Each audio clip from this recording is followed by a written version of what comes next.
Sveika, Gobzemes tauta. Parādīšu es jums, kā es indēju savus kolēģus. Kā jūs redzat, šī šokolādes ir ar briesmīgo Bila Getsa simbolu.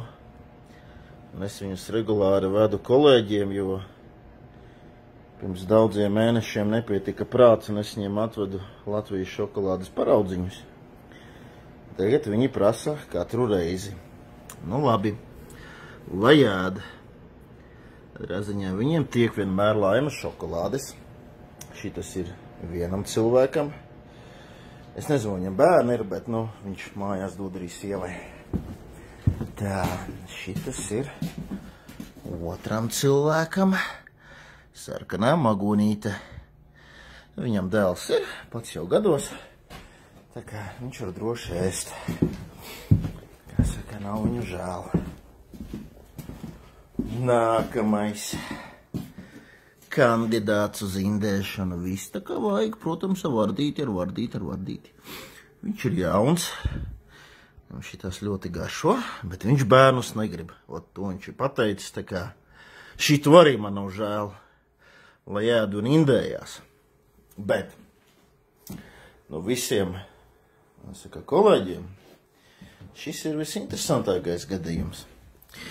Ja šī krēslā sēž priekšnieks.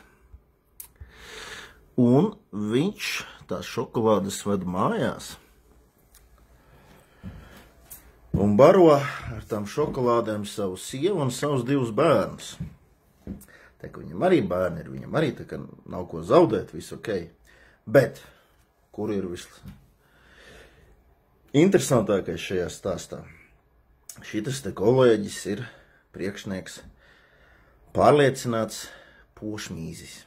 Ne tikai pārliecināts pošmīzis, bet arī čemitreilists. Jā, viņš tic, ka metālus no lidmašīnām kājas un vispārējais.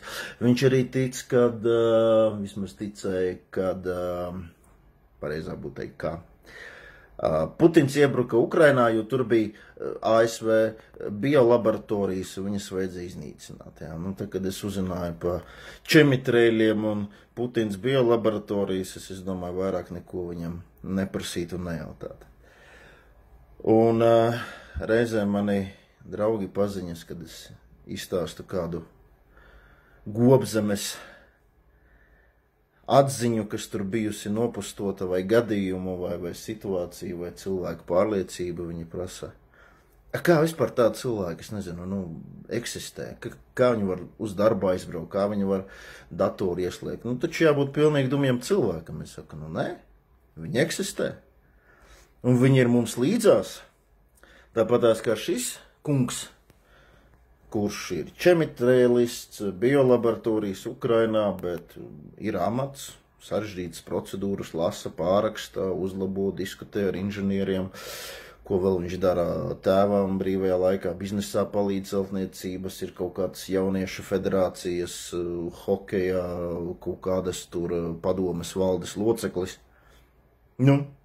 Iet, darbojās, normāls cilvēks.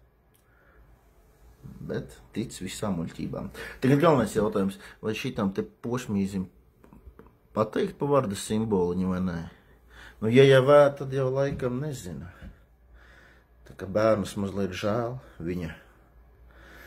Nezinu, padomāšu. Pagaidām jau gadu ēd, kaut kā nav redzēts, ka būtu izmainījies. Tā kā uzzinās pats, tam man pateiks. Pagaidām vedu, pagaidām viss ēda. Kaut kā tā.